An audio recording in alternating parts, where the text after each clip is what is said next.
السلام عليكم. ثانوية عامة. طبعا امتحان الانجليش بتاع الثانوية العامة بكرة، فأي حد في الثانوية عامة يركز معايا.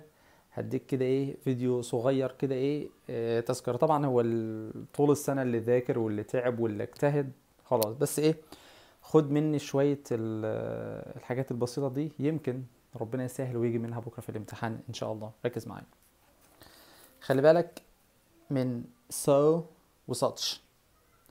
so يجي وراها الصفة، لكن such اسم الموصوف. مثلا the film is so exciting، هنا الصفة جاية ورا so، لكن it is such an exciting film. اوكي، يبقى so و such. so يجي وراها الصفة دي أول حاجة. خلي بالك من دول مش زي بعض. every day و every day. every day اللي هي على بعضها دي مش زي دي. every day دي لازم وراها صفة، انما دي حال. زي مثلا I am tired of everyday routine. everyday يبقى دي صفة دي، لكن everyday اللي هي دي مختلفة، دي غير دي حال. انا بفكرك بس، وخلاص ما عادش وقت، الامتحان فاضل عليه ساعات، مجرد تذكرة. طيب used to، خلي بالك من دي مهمة أوي. used to طيب used to كده بيجي وراها مصدر. لو جه قدامها verb to be used to هيجي وراها ing. وساعات لو كانت مبني للمجهول هيجي وراها مصدر. اوكي، زي مثلا I used to play، مصدر اهو. I am طالما verb to be يبقى كده ing، الا لو كانت مجهول. خلي بالك من دي مهمة قوي. بعدها خلي بالك من ادوات الربط دي. when where ممكن تربط مكان which بس ما يجيش وراها حرف جر، لكن which يجي معاها حرف جر. يعني مثلا كايرو where I live، لكن لو استخدمت which هقول كايرو which I live in. خلي بالك من الملحوظة دي قوي. وطبعا هو بتربط للعاقل. can't لا يستطيع. النواقص كلها بيجي وراها فعل في المصدر. can can't must mustn't would wouldn't. اي فعل ناقص بيجي وراه فعل في المصدر. اوكي طيب can't لا يستطيع، انما can't be مستحيل، وزيها must.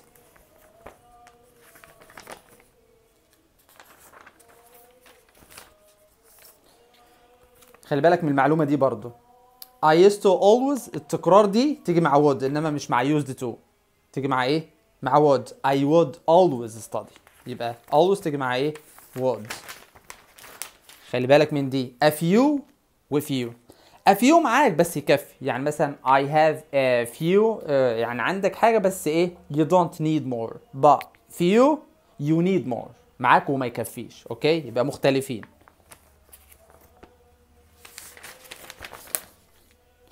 some و any. some في الجملة المثبتة والعرض والطلب، في الجملة المثبتة والعرض، لكن any في المنفية والسؤال.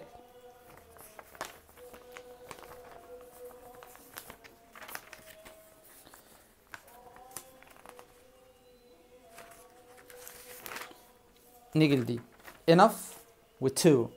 enough الصفة تيجي قبلها، زي مثلا good enough bad enough، الصفة تيجي قبلها، لكن to الصفة بعدها. too bad. a lot of بتساوي lots of. خلي بالك اوعى تجيبها في جملة منفية، اوعى تجيبها في جملة منفية. الافعال الناقصة لما اجي احولها مبني للمجهول اجيب الفيرب بعدين بي وبعدين التصريف الثالث الباست participle. يعني مثلا the problem can be fixed، يبقى النواقص اجيب الفيرب بعدين بي وبعدين الباست participle. اخر حاجه so و to so يجي وراها صفه ايجابيه، لكن to يجي وراها صفه سلبيه. it is so cool، it is too hot. واتمنى ان شاء الله ربنا يوفق اولادنا وبناتنا اللي في الثانويه العامه، وان شاء الله كل واحد يحقق اللي بيتمناه.